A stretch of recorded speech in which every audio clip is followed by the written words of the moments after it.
Hello everyone, very warm welcome to my channel learning with Komal. तो आज की video में हम लॉन्ग टर्म कैपिटल गेन को कंप्यूट करना सीखेंगे कि किस तरीके से हम लॉन्ग टर्म कैपिटल गेन को कैलकुलेट करते हैं। साथ ही साथ मैं आपको ये भी बता दूं कि इससे पहले हमने शॉर्ट टर्म कैपिटल गेन के ऊपर भी वीडियो बनाया था। उस वीडियो का लिंक आपको डिस्क्रिप्शन बॉक्स में मिल जाएगा। अगर आपने वो वीडियो वॉच नहीं करी है तो मैं आपको सबसे पहले वही वीडियो रेकमेंड करूँगी, क्योंकि उसके बाद ही आपको ये वाला टॉपिक अच्छे से क्लियर होगा। तो शॉर्ट टर्म कैपिटल गेन को देखने के बाद ही आप लॉन्ग टर्म कैपिटल गेन देखें और समझें टॉपिक को। आज की वीडियो में लॉन्ग टर्म कैपिटल गेन के बारे में बताऊंगी सारा, और किस तरीके से आप कंप्यूट कर सकते हैं इसकी थ्योरी भी एक्सप्लेन करूंगी।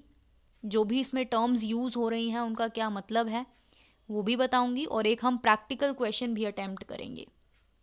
चैनल पर न्यू है या फिर आपने अभी तक हमारे चैनल को सब्सक्राइब नहीं किया है तो मेरी आपसे एक हम्बल रिक्वेस्ट रहेगी, चैनल को सब्सक्राइब ज़रूर कर लें, बेल आइकन को ज़रूर प्रेस कर लें, क्योंकि आपके लिए ही हम वीडियोस लाते हैं जो आपके लिए काफ़ी ज़्यादा हेल्पफुल होती हैं। वीडियो को प्लीज़ लाइक और शेयर ज़रूर करें, अपने क्लास ग्रुप में ज़रूर शेयर करें, और मुझे कमेंट करके ज़रूर बताएं आपको कंसेप्ट क्लियर हुआ या नहीं हुआ। चलिए फिर आज के टॉपिक को हम स्टार्ट करते हैं बिना टाइम वेस्ट किए। तो जैसे कि आप देख सकते हो, सबसे पहले हमें एक लॉन्ग टर्म कैपिटल गेन का मीनिंग गिवन है कि लॉन्ग टर्म कैपिटल गेन जो है वो कब अराइज होता है। The gain arising on transfer of long term capital asset. जब लॉन्ग टर्म कैपिटल एसेट का ट्रांसफ़र किया जाता है और उसकी वजह से हमें क्या होता है, गेन होता है, तो वही गेन हमारा लॉन्ग टर्म कैपिटल गेन होता है, और ये आता है हमारा सेक्शन 2 सब सेक्शन 29B के अंतर्गत।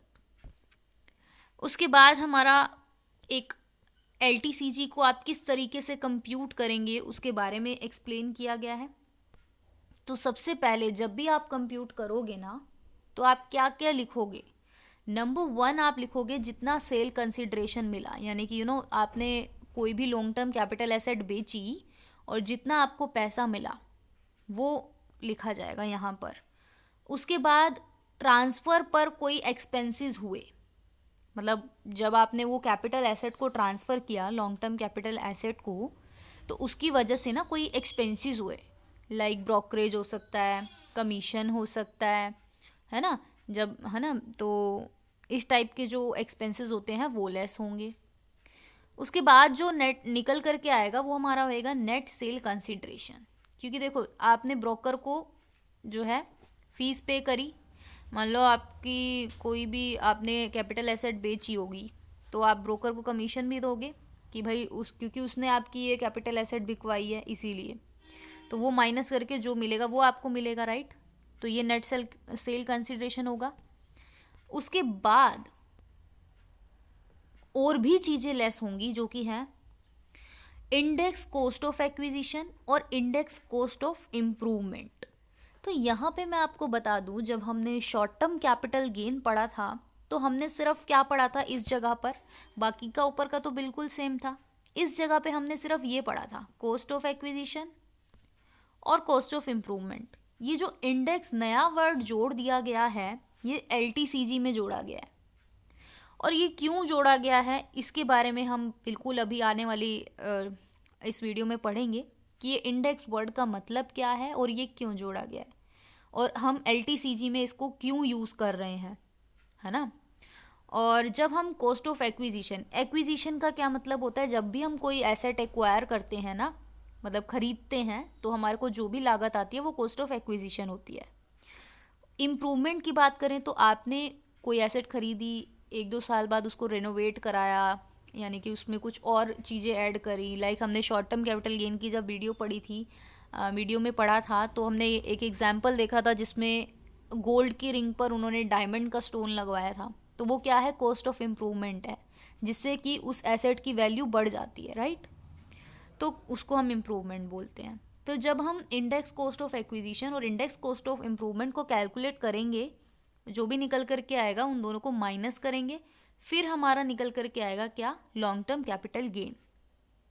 अगर आपको यहाँ पे कंसेप्ट बिल्कुल थोड़ा सा भी समझ में आ रहा है तो बहुत अच्छी बात है, क्योंकि अभी हम प्रैक्टिकल क्वेश्चन जब कवर करेंगे ना तो आपको बिल्कुल क्लैरिटी हो जाएगी कि इसका मतलब क्या था। अभी सिर्फ हम क्या पढ़ रहे हैं कि आपको किस तरीके से लिखना है ना। तो अभी हम क्वेश्चन भी करेंगे, सो डोंट वरी। देन आता है आपका लॉन्ग टर्म कैपिटल गेन जब आ जाएगा यहाँ पर, उसके बाद आप एग्जेम्पशंस माइनस करोगे, है ना। एग्जेम्पशंस को लेस करोगे, जो कि हमारे 54 सेक्शन में आती है, 54B, 54D, EC, 54F। तो इनके अंतर्गत जितनी भी एग्जेम्पशंस होंगी वो यहाँ पे आएंगी और उनको हम माइनस कर देंगे। फिर हमारा जो आएगा ना वो निकल करके आएगा taxable long term capital gain, कि भाई इतना लॉन्ग टर्म कैपिटल गेन आया है जिस पर टैक्स लगेगा। आई होप अभी तक इतना क्लियर है कि हम किस तरीके से कंप्यूट करेंगे, और अब हम कंप्यूट भी करेंगे, बट पहले हमें इनके मीनिंग पता होने ज़रूरी हैं, तभी हम उस चीज़ को कंप्यूट कर पाएंगे। यहाँ पर हमें एक नोट गिवन है, जैसे कि आप देख सकते हो। ये नोट हमें शॉर्ट टर्म कैपिटल गेन वाली वीडियो में भी गिवन था कि जो सिक्योरिटी ट्रांजैक्शन टैक्स होंगे, अगर उसकी कोई अमाउंट पे की गई है उस पर कोई भी डिडक्शन अलाउ नहीं होगी। ये हमने शॉर्ट टर्म कैपिटल गेन में भी पढ़ा था, राइट। सिक्योरिटी ट्रांजैक्शन टैक्स की अगर कोई अमाउंट पे की जाती है तो उस अमाउंट पर किसी भी प्रकार की डिडक्शन अलाउ नहीं होगी। अब हम आ जाते हैं अपने मेन टॉपिक पर, जो कि है टर्म्स का। तो आप जैसा कि देख सकते हो, इंडेक्स मैंने आपको बताया था, इंडेक्स वर्ड क्यों जोड़ा है, तो इसके बारे में क्या लिखा हुआ है। इंडेक्स कॉस्ट ऑफ एक्विजिशन का मतलब है cost of acquisition adjusted, cost of acquisition को एडजस्ट करा जाएगा किसके अनुसार, to the price level of the year of sale, to the price level of the year of sale. कहने का ये मतलब है यहाँ पर कि लॉन्ग टर्म है ना, long term capital asset in the sense कि आपने कोई एसेट जो है वो 3 साल से ज़्यादा के टाइम हो गया आपको खरीदे हुए वो एसेट, है ना, तो वही लॉन्ग टर्म कैपिटल एसेट। तो उस साल का जो भी मतलब, सबसे पहले मैं आपको यहाँ पे एक टेबल से ही समझाती हूँ, उसके बाद ही आपको क्लियर होगा। ये यहाँ में एक टेबल गिवन है, ये टेबल गिवन है हमें, जिसको हम बोलते हैं कॉस्ट इन्फ्लेशन इंडेक्स। इसका कहने का ये क्या मतलब है यहाँ पर, इसके कहने का ये मतलब है कि कोई चीज़ 2001 और 2002 के जब फाइनेंशियल ईयर था, कोई चीज़ मिलती थी जब 100 रुपये की, वही आज चीज़ इस टाइम पे कितने रुपए की मिल रही है, 317 की। ये क्या है, कॉस्ट इन्फ्लेशन इंडेक्स है। क्या है, कॉस्ट इन्फ्लेशन इंडेक्स, की जो चीज़ इस साल में इतने की मिलती थी वो आज जब बेचने के टाइम उसकी वैल्यू क्या है ये। इससे क्या साबित होता है, इससे ये साबित होता है कि असेसी ने long term capital asset obviously किसी अनदर ईयर में खरीदी होगी। लाइक अगर मान लेते हैं कि 2012 से 13 के ईयर में खरीदी होगी तो वो चीज़ 200 की होगी, राइट। लेकिन जब वो बेच रहा है, सेल कर रहा है, तो वो कौन से ईयर में कर रहा है, मान लो 2021 और 22 के ईयर में सेल कर रहा है, तो वही सेम चीज़ 200 की चीज़ कितने की हो गई, 317 की हो गई। तो हम कॉस्ट ऑफ एक्विजिशन को एडजस्ट करेंगे, जैसे कि यहाँ पे गिवन है ना कि कॉस्ट ऑफ एक्विजिशन को हम एडजस्ट करेंगे according to the price level of the year of sale, कि जिस साल हम उस एसेट को बेच रहे हैं उस अकॉर्डिंग हम उसको एडजस्ट करेंगे। अब इसका ना हमें एक फॉर्मूला गिवन है, अगर आपको थोड़ा भी आ रहा है ना तो बहुत बड़ी बात है, क्योंकि अभी हम प्रैक्टिकल करेंगे ना तो आपको सारी पिक्चर क्लियर हो जाएगी, तो कोई भी डरने की ज़रूरत नहीं है, बहुत आसान टॉपिक है। तो देखो, अब सबसे पहले आपको इंडेक्स कॉस्ट ऑफ एक्विजिशन जो है वो निकालना है। तो सबसे पहले आप कॉस्ट ऑफ एक्विजिशन लिखोगे, भाई असेसी ने ये चीज़, ये जो एसेट है ना इतने की ली थी, ठीक है जी, इतने की ली थी, ओके। फिर उसने ना क्या करा, मल्टीप्लाई करा किससे, index of the year of transfer, यानी कि जब उसने ली होगी, मान लो जब उसने ली होगी तो वो 100 रुपये की होगी, राइट। वो एसेट जब ली होगी तो वो 100 रुपये की होगी, और जितने की भी ली होगी, मान लो लाइक 5 लाख की ली होगी, तो 100 रुपये से मल्टीप्लाई करेंगे, index of the year of acquisition से क्या करेंगे, डिवाइड करेंगे। अभी हम इसको भी जो है क्लियर करेंगे, ठीक है। तो ये हमारा फॉर्मूला है index of the year of transfer. तो यहाँ पे थोड़ा सा मैं आपको क्लियर कर दूँ, यहाँ पे लिखा है ट्रांसफ़र, यहाँ पे लिखा है एक्विजिशन, तो यहाँ पे समझ लेते हैं दोनों पॉइंट्स को। Index of the year of transfer in the sense कि जिस साल हम ट्रांसफ़र कर रहे हैं एसेट को, यानी कि जिस टाइम हम बेच रहे हैं। तो यहाँ पे मैं थोड़ा सा पहले गलत बोल गई थी, तो अभी इसको क्लियर कर देती हूँ। कॉस्ट ऑफ एक्विजिशन मान लो हो गई 5 lakh. Index of the year of transfer मान लो, अभी हमने जैसे 2021-22 का पढ़ा था, कितना था, 317 ऐसे था ना। और मान लो वो एसेट जब ली होगी उस टाइम का इंडेक्स ईयर होगा 100, फॉर एग्जांपल वो 2001 या 2 के पीरियड में ली होगी। तो इस तरीके से जब हम कैलकुलेट करेंगे तो हमारी इंडेक्स कॉस्ट ऑफ एक्विजिशन आ जाएगी। अभी हम क्वेश्चन करेंगे तो अब आपको और ज़्यादा क्लैरिटी मिलेगी, तो बस अभी आप इसको समझ लो बस फॉर्मूले को। उसके बाद कॉस्ट ऑफ इम्प्रूवमेंट, जैसा कि मैंने आपको बताया था, इस तरीके से ही कॉस्ट ऑफ इम्प्रूवमेंट हम निकालते हैं कि जिस साल जितनी भी कॉस्ट ऑफ इम्प्रूवमेंट आई वो, और जिस साल हम बेच रहे हैं, और जिस साल हमने इम्प्रूवमेंट कराई थी। ठीक है, जिस साल हमने इम्प्रूवमेंट कराई, मान लो हमने कोई चीज़ खरीदी 2010 में, इम्प्रूवमेंट हमने कब कराई होगी, मान लो 2015 में, तो 15 वाला इंडेक्स ईयर का जो होगा ना वो लेंगे हम। तो ये चीज़ ध्यान रखना। अब फटाफट से हम आ जाते हैं अपने क्वेश्चन पर, क्योंकि क्वेश्चन समझना बहुत ज़रूरी है इस कंसेप्ट के लिए।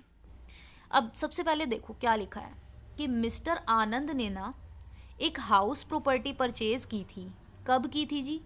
17 अगस्त 2002 को करी थी जी। ठीक है जी, ओके। कितने रुपए में खरीदी थी? 5 लाख रुपए में। कितने रुपए में खरीदी थी? 5 लाख रुपीज़ में। ओके।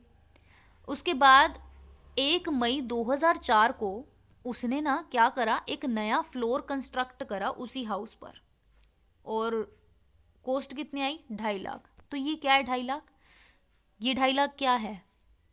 ये 2.5 लाख है कॉस्ट ऑफ इम्प्रूवमेंट। क्यों? क्योंकि उसने उस घर पर एक नया फ्लोर बनाया है, तो उससे क्या हो गया, एसेट की वैल्यू बढ़ गई ना।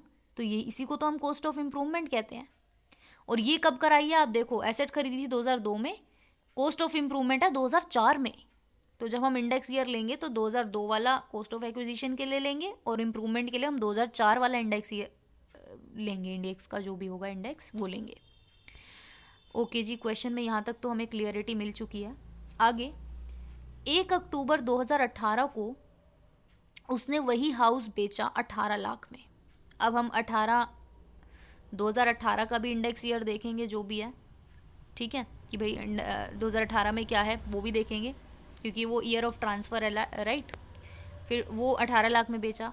और यहाँ पे ब्रोकरेज की भी बात की गई है, जैसे कि मैंने आपको बताया था एक्सपेंसेस ऑन ट्रांसफ़र, है ना, बताया था ना। तो वही ब्रोकरेज है, 2% है, यानी कि 18 लाख का 2% होगा, जो कि हो गया 36,000।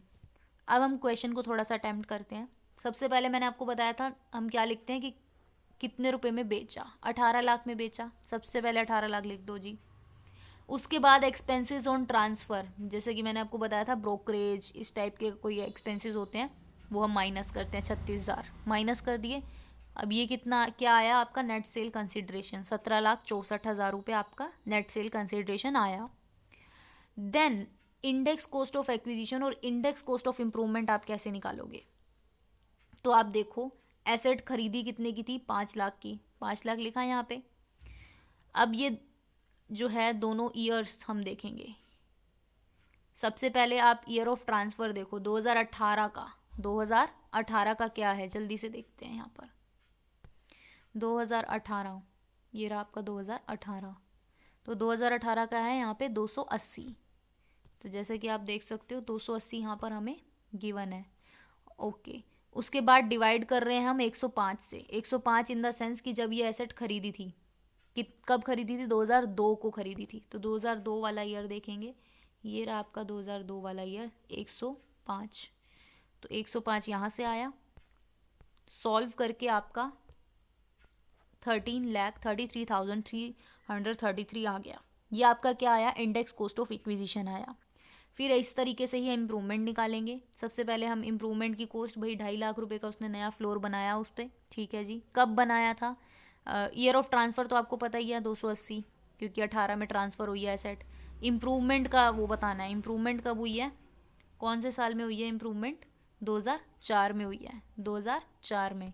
तो 2004 का इंडेक्स हमें गिवन है यहाँ पर 113 रुपये। तो 113 हमें यहाँ पर गिवन है 2004 का इंडेक्स, तो यहाँ पे भी हमें 113 गिवन है। तो इस तरीके से आप फॉर्मूला के अकॉर्डिंग पुट कर लेना वैल्यूज़ को और आप कैलकुलेट कर लेना। यहाँ पर आ जाएगा आपका 6,19,469। ठीक है, उसके बाद अब इनको हम क्या करेंगे, लेस करेंगे 17,64,000 में से। जब आपने 17,64,000 में से इन दोनों वैल्यूज़ को माइनस किया तो आपका क्या निकल कर के आया। सबसे पहले तो इन दोनों को प्लस करा होगा, 19,52,802 आ रहा है। ओके, और उसके बाद यहाँ पर हमें क्या गिवन है। ओके, तो इसको जब हमने कैलकुलेट किया तो आया 13,33,000 और यहाँ आया 6,19,000, तो ये आ गया हमारा 19,52,000। तो बेसिकली जैसा कि आप देख सकते हो ब्रैकेट में वैल्यू गिवन है, इट मीन्स कि यहाँ पर कैपिटल लॉस हुआ है ना कि कैपिटल गेन। क्यों? क्योंकि एसएससी के पास कितने हैं, 17,64,000, बट इन दोनों को जब हम माइनस कर रहे हैं तो यहाँ वैल्यू तो ज़्यादा आ रही है, तो इट मीन्स कि यहाँ पर गेन नहीं हुआ, यहाँ पर क्या हुआ है, लॉन्ग टर्म कैपिटल लॉस हुआ है। ओके, आई होप क्लियर है ये पॉइंट। जिस तरीके से लॉन्ग टर्म कैपिटल गेन हो सकता है उसी तरीके से लॉन्ग टर्म कैपिटल लॉस भी हो सकता है एसएससी को, तो इसीलिए यहाँ पर माइनस में वैल्यू आई है। जब भी कोई ब्रैकेट में होती है हम जानते हैं वो नेगेटिव वैल्यू होती है, तो इट मीन्स कि ये लॉस है। आई होप बिल्कुल क्लियर है। इसी तरीके से अगर यहाँ पे कोई ज़्यादा अमाउंट होती और यहाँ कम होती तो आपका कैपिटल गेन होता है ना, कोई इसमें दिक्कत वाली बात नहीं है। तो यहाँ पर हमारा लॉन्ग टर्म कैपिटल लॉस हुआ है। आई होप आपको लॉन्ग टर्म कैपिटल गेन की कंप्यूटेशन क्लियर हुई होगी इस क्वेश्चन से। और वीडियो को लाइक शेयर कमेंट ज़रूर करें, मुझे फीडबैक ज़रूर दें वीडियो का, और चैनल को सब्सक्राइब करना ना भूलें। Thank you so much.